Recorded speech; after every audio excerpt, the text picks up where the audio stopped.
चंची चिड़िया और जंगल का एक झूठा बाज। हरे भरे जंगल में एक नन्ही मगर होशियार चिड़िया रहती थी। नाम था चंची।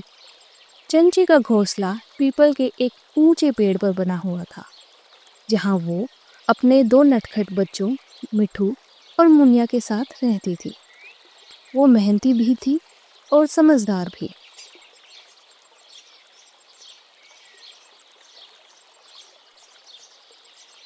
जंगल के सभी पक्षी उसे बहुत मानते थे, क्योंकि वो हमेशा सबकी मदद करती थी और मुस्कुराकर सबसे बात करती थी।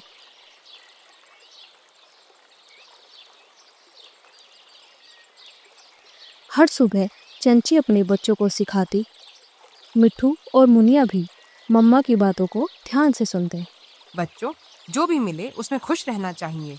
सच्चाई और मेहनत का रास्ता कभी गलत नहीं होता। एक दिन जंगल में हलचल मच गई। आसमान से एक विशालकाय परिंदा जंगल में उतरा।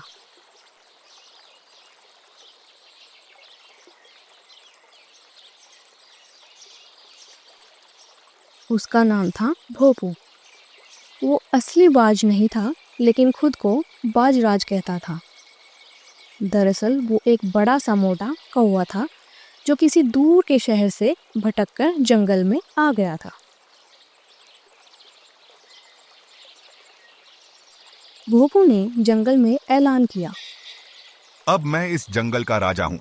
मैं बाज हूँ, सबसे ताकतवर। अगर किसी ने मेरी बात नहीं मानी तो उसे उठा ले जाऊंगा।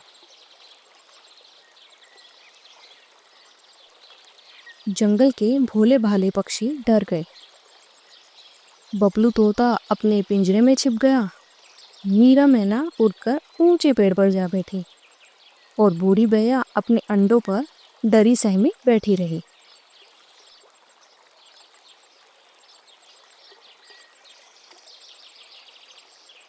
लेकिन चंची को यह सब अजीब लगा। वो सोच में पड़ गई। अगर ये असली बाज होता तो इसकी आवाज इतनी कमजोर क्यों होती? उड़ान भी उतनी ऊंची नहीं और चाल भी शेर जैसी नहीं। जरूर कुछ गड़बड़ है। चंची ने अपने सबसे समझदार दोस्तों को बुलाया। गुग्गू कबूतर, जो बहुत शांत और बुजुर्ग था। चीकू गिलहरी, जो पेड़ों पर सबसे तेज दौड़ती थी। टुनटुन बबलू, जो जंगल की सबसे प्यारी आवाज थी। चंची ने अपने दोस्तों से कहा, भोंपू बाज हमें डराकर जंगल पर राज करना चाहता है, लेकिन मुझे लगता है कि वो झूठा है। अगर हम सब मिलकर उसकी परीक्षा लें तो उसकी सच्चाई सामने आ जाएगी। गुग्गू कबूतर बोला, लेकिन परीक्षा कैसे लेंगे? चंची ने मुस्कुराते हुए कहा, बहुत आसान है। हम एक ताज बनाएंगे और जंगल में घोषणा करेंगे कि जो 3 बहादुरी की परीक्षा पास करेगा वही असली राजा होगा। अगर भोंपू में दम है तो वो खुद को साबित करे। अगले दिन पेड़ की सबसे ऊंची डाल पर एक सुंदर राजतिलक ताज बनाया गया। उसके नीचे एक पट्टी लटक रही थी, जिस पे लिखा था, जंगल का असली बाजराज वही बनेगा जो ये 3 परीक्षाएं पास करेगा।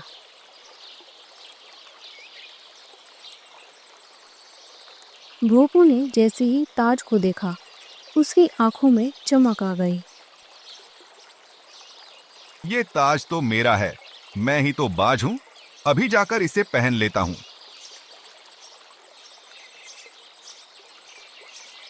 और वह जैसे ही उसको पाने के लिए गया, तभी चंची उसके सामने आ गई। रुकिए बाजराज, ताज पहनने से पहले आपको 3 परीक्षा पास करनी होंगी। कौन सी परीक्षा? मैं तो सबसे ताकतवर हूँ। पहली परीक्षा, डर से सामना। चंची बोली, पहली परीक्षा है डर से सामना। जो राजा होता है वो अंधेरे से नहीं डरता। आपको जंगल की पुरानी झाड़ियों वाली गुहा में जाकर 5 मिनट बिताने होंगे। भोपू थोड़ी देर सोच में पड़ गया। लेकिन जंगल के सभी पक्षी देख रहे थे। उसने हिम्मत जुटाई और झाड़ियों में गया, लेकिन तभी एक चमगादड़ उड़कर उसके मुंह पर बैठ गया। भोपू चिल्लाते हुए झाड़ियों से बाहर आ गया। सभी पक्षी हंसी से लोटपोट हो गए। बचाओ, भूत है, भूत है। दूसरी परीक्षा, ऊंचाई की दहाड़। चंची ने मुस्कुराकर कहा, अगली परीक्षा, राजा सबसे ऊंचे पेड़ से दहाड़ लगाता है। चलिए, उड़िए और वहां से जोर की दहाड़ लगाइए। भोपू डरते डरते उड़कर पेड़ की ऊंचाई पर गया, लेकिन जैसे ही मुंह खोला उसकी आवाज फुस-फुस से निकली। दहाड़ तो दूर, बोल भी नहीं पा रहा था। नीचे खड़े पक्षियों की हंसी नहीं रुक रही थी। तीसरी परीक्षा, असली भोजन। अब बारी थी आखिरी परीक्षा की। चंची बोलती है, राजाबाज अपना भोजन खुद पकड़ता है। ये रहे कीड़े मकोड़े और पत्तों के बीच छिपी इल्लियां। जरा खाकर दिखाइए। फिर भोपू बोला, मुझे तो समोसे और पिज्जा पसंद है। ये जंगल वाला खाना नहीं खा सकता।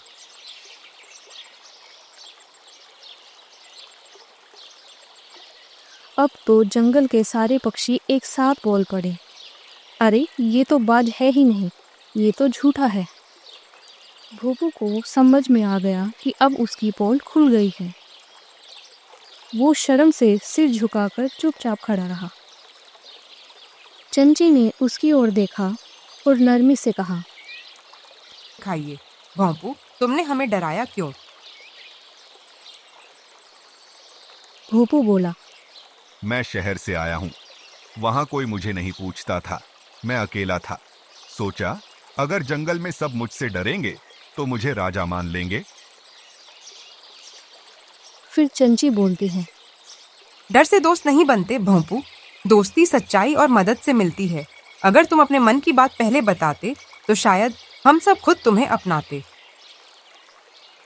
गुगू कबूतर आगे बढ़ा और बोला, क्या सच में आप सब मुझे माफ कर देंगे? भोपू की आंखों में आंसू आ गए। सभी पक्षियों ने एक साथ कहा, बिल्कुल। अब जंगल में एक नई शुरुआत हुई। उस दिन से भोपू ने अपनी झूठी पहचान छोड़ दी और अपने अस्तित्व को अपनाया।